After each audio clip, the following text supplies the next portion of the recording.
Assalamualaikum warahmatullahi wabarakatuh. Perkenalkan, nama saya Naselda Aristaudipa Putri dari Prodi Administrasi Publik, ingin menjelaskan teori organisasi dan evolusi teori organisasi. Yang pertama, pengertian organisasi. Organisasi adalah suatu bentuk perserikatan orang atau sekelompok manusia untuk mencapai tujuan bersama yang telah disepakati. Secara umum, sebagian besar masyarakat menganggap organisasi hanya sebagai wadah atau sarana bagi seseorang untuk mencapai tujuannya. Bahkan masih ada banyak lagi pengertian tentang organisasi yang dibuat dan disesuaikan dengan karakteristik kegiatan organisasinya. Sehingga pengertian-pengertian organisasi yang lebih spesifik tidak bisa dijelaskan. Kemudian ada tujuan organisasi. Tujuan organisasi adalah sesuatu yang ingin dicapai oleh seluruh anggota organisasi. Secara formal, tujuan organisasi adalah arah atau sasaran yang ingin dicapai melalui prosedur, program, pola, kebijakan, strategi, anggaran, dan peraturan yang telah ditetapkan. Pada dasarnya, makna tujuan organisasi bagi anggota organisasi yang terdiri atas pimpinan dan staf merupakan sarana untuk merealisasikan keterampilan, pengetahuan, dan memenuhi kebutuhan hidup anggotanya. Kemudian ada sikap kesadaran berorganisasi.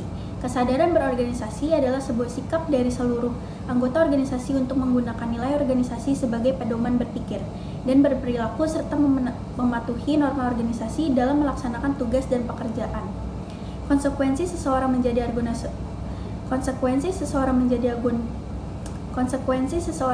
anggota sebuah organisasi adalah adanya kesediaan untuk mengorbankan sebagian nilai dan norma hidup pribadi untuk mengikuti nilai dan norma organisasi.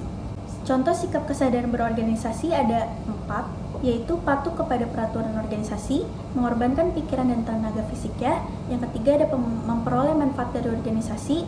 Yang keempat atau yang terakhir mendedikasikan seluruh kemampuan, waktu, tenaga, dan pikiran bagi kepentingan seluruh organisasi. Kemudian ada karakteristik organisasi. Yang pertama, tujuan bersama. Suatu pernyataan, keinginan atau target ditentukan secara bersama mengenai hasil yang ingin dicapai oleh organisasi. Sebelum tujuan atau sasaran dapat dicapai, maka tujuan harus dirumuskan dengan jelas, dimengerti, dan diterima baik oleh setiap orang yang berkepentingan dalam mencapai tujuan tersebut. Sebaiknya dinyatakan secara kuantitatif, dapat diukur dalam bentuk pernyataan tertulis mengenai hasil yang ingin dicapai dalam jangka waktu yang ditentukan. Yang kedua adalah pembagian pekerjaan. Penempatan seseorang pegawai pada jenis pekerjaan yang sesuai dengan kompetensi dan kepribadiannya. Pembagian pekerjaan merupakan proses membagi pekerjaan menjadi bagian-bagian khusus. Dengan adanya pembagian pekerjaan, organisasi dapat memanfaatkan setiap keahlian dan keterampilan anggotanya.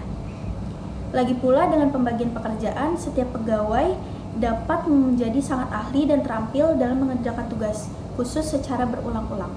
Yang ketiga, hierarki wewenang. Hak untuk memutuskan atau kekuasaan untuk mengerjakan sesuatu atau untuk menyuruh orang lain mengerjakan sesuatu. Hierarki wewenang dalam sebuah organisasi pada umumnya bertingkat-tingkat. Orang yang menduduki jabatan yang lebih tinggi mempunyai wewenang yang lebih banyak daripada orang yang ada di bawahnya. Hierarki wewenang ini kadang-kadang dinamakan juga rantai komando atau chain of command. Yang keempat, koordinasi. Koordinasi adalah menyatupadukan bermacam-macam bagian dari organisasi sehingga bagian-bagian tersebut dapat bekerja sama secara harmonis. Dengan mengkoordinasi, kita dapat menghindari timbulnya konflik atau dapat mengatasi konflik yang ada. Tanpa koordinasi, tiap-tiap bagian dan pegawai akan berjalan menurut keinginan mereka masing-masing dan akan timbul kesimpang siuran dan kekacauan. Kemudian, saya akan membahas evolusi teori organisasi. Teori organisasi yang ada sekarang ini merupakan hasil dari sebuah proses evolusi. Berbagai teori yang ada sekarang ini setelah diperkenalkan, dievaluasi, dan diperbarui dari waktu ke waktu di mana teori-teori baru tentang organisasi mencerminkan keterbatasan teori-teori terdahulu.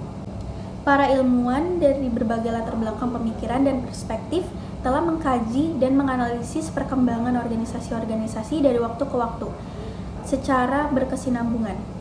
Perkembangan pengetahuan tentang organisasi diklasifikasikan menjadi beberapa aliran, yaitu yang pertama, aliran klasik. Aliran klasik adalah memandang organisasi sebagai sistem tertutup dengan penekanan pada aspek membangun rasionalitas dalam mekanisme kerja organisasi.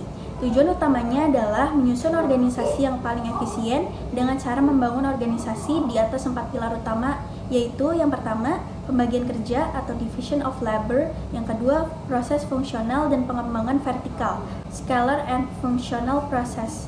Yang ketiga ada struktur. Yang keempat, tentang kendali, span of control. Yang kedua ada aliran perilaku. Aliran perilaku memandang organisasi sebagai wadah hubungan antar manusia atau human relation, menaruh perhatian cukup tinggi pada dinamika kelompok, peranan kinerja, motivasi, kepemimpinan, dan hubungan antar manusia. Organisasi banyak memahami perilaku para anggotanya untuk mencapai efektivitas organisasi. Organisasi berusaha menggali peran para anggota suatu kelompok sebagai faktor yang cukup menentukan dalam terbentuknya perilaku organisasi. Kebiasaan dan norma kelompok dianggap dapat membentuk perilaku organisasi sehingga akan mempengaruhi tingkat produktivitas. Yang ketiga, ada aliran sistem. Organisasi dipandang sebagai sebuah sistem kombinasi dari berbagai sumber daya yang terdiri dari komponen-komponen yang dapat bekerja sendiri, tetapi saling terintegrasi dalam rangka pencapaian tujuan organisasi. Menganalisa dan menemukan keseimbangan yang diperlukan organisasi dalam berhubungan dengan lingkungannya. Yang keempat atau yang terakhir ada aliran kontingensi. Aliran kontingensi adalah organisasi dipandang sebagai sebuah sistem terbuka yang harus berhubungan dengan lingkungannya termasuk dengan organisasi lain. Efektivitas organisasi ditentukan oleh kemampuan struktur organisasi menyesuaikan dengan karakteristik lingkungan di sekitarnya, mensyaratkan adanya fleksibilitas dan adaptabilitas dalam proses pengambilan keputusan di dalam organisasi.